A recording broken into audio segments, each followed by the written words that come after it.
I'm responding to your answers on the polls that we've been putting on the 5-Minute Critic channel. Thank you everyone that's been participating. So let's start off with the first one. If you want to participate, be sure to subscribe to 5-Minute Critic so you can see the polls come up in your feed. So first of all, what 2020 movie are you most excited for? I was a little bit surprised here because honestly, I thought that Avatar was going to be the top vote, but the top vote is Top Gun Maverick, followed by Spider-Man Across the Spider-Verse, and then tied in third place is Avatar and Killers of the Flower Moon, both with 16%. A few other answers in the comments were Pompo the Cinephile, the new Park Chan-wook Decision to Leave. First, I was not aware of the new Park Chan-wook movie Decision to Leave. Love Park Chan-wook, fantastic filmmaker. I like his work much more than Bong Joon-ho, but he's the one that gets the accolades. Pompo the Cinephile, looked up the trailer to that. That looks like a lot of fun. In third place, Avatar 2, Killers of the Flower Moon. Between the two of these, while Killers of the Flower Moon is most definitely going to be obviously the more prestigious one, the one that is probably going to get at a much deeper story, I'm very excited about Avatar 2. I was 13 whenever the first Avatar came out, and it blew my mind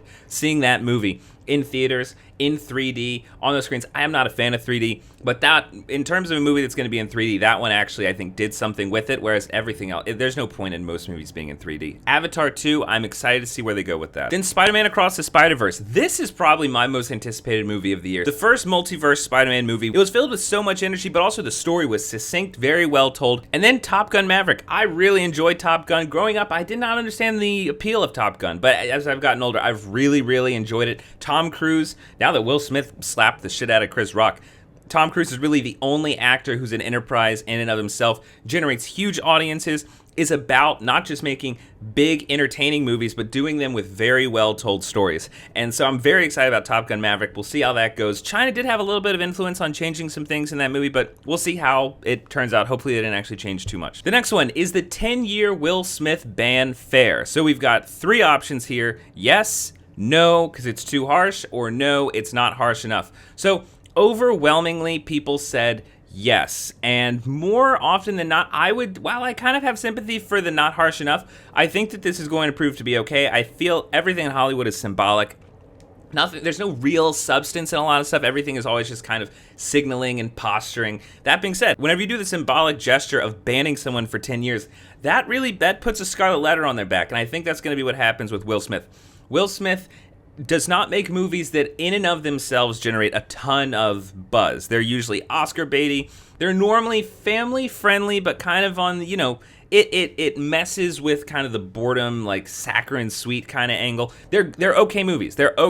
I just mean, Will Smith has done such a good job over the last over 30 years building a persona of clean-cut movie star, and with every new movie, he's got name power. He's got huge name power. I think that with the slap, with shouting, "Keep my wife's name out of your fucking mouth," all of that really lowered his persona in a way that I can't think of what else he could have done other than shoot the guy. It crumbled his persona pretty much in an instant. For the Academy to then do, I think, the right thing after not kicking him out, saying, look, you're not allowed to come back for 10 years.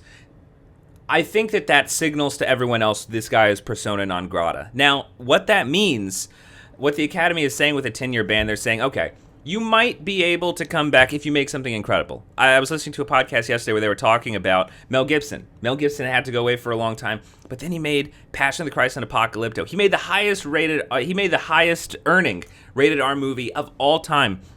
And then he made Apocalypto, which you've really got to hate Mel Gibson to not say that Apocalypto is a fantastic movie. And then he comes back, then he makes Hacksaw Ridge, not my favorite of his movies, not even my top 2 favorite of his movies, but still good, strong movie. The point is, you have to do something great in order to come back. Will Smith has never really proved to have what it takes to make something that fantastic. So I think that the ban is fair because it makes it so that if he wants to come back, he's got to do something better than he's ever done before. Only 17% of people thought that it was too harsh, but second place was no, not harsh enough. Now, because the Academy did not do the right thing, and that was kick him out of the room whenever he assaulted someone on live TV, I understand why this would come in second place. I actually have most sympathy with this.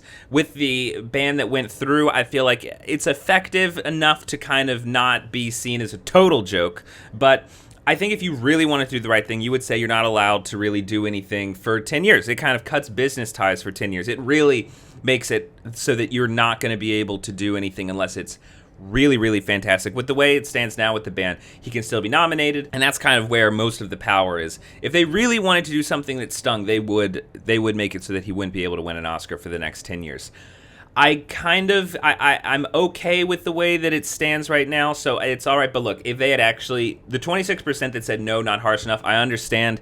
And I think really, if we were 2 weeks ago, that would have been, I was saying, that's the one you have to go with. That's what you have to do. You have to ban him for 10 years. The 10-year ban that they did is, it's fine. It's passable. But I think if they had actually said you can't come back for 10 years, it would have actually restored a lot of credibility that they had lost before this ceremony had even started. Final poll was Sam Elliott right to apologize for his Power of the Dog comments? So, Sam Elliott had essentially said that he did not like Power of the Dog because from a technical standpoint, it did not pass what he understood about Westerns, and he's been making Westerns for years and years and years, so he said there was just a disconnect between the technicality and the story, making it so that saying that it eviscerated the West didn't make any sense because you hardly even got the technical aspects correct. Now, what people were upset about was that in the middle of it, he used the phrase allusions to homosexuality. Now, he wasn't saying that he disliked that, homosexual people were in the movie. People were going way overboard saying that it was homophobic.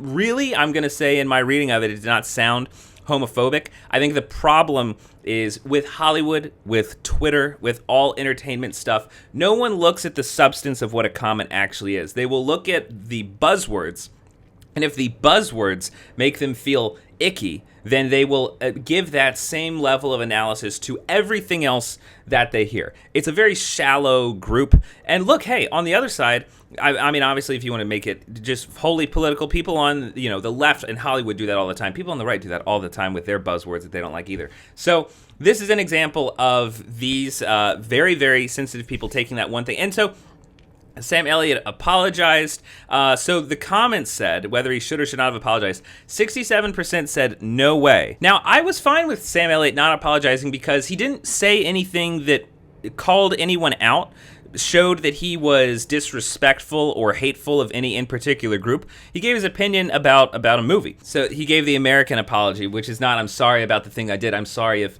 you felt disrespected by the thing that I did. So in that way, it is kind of an interesting apology that he gave. The 33% people, though, that said, yes, he should have apologized.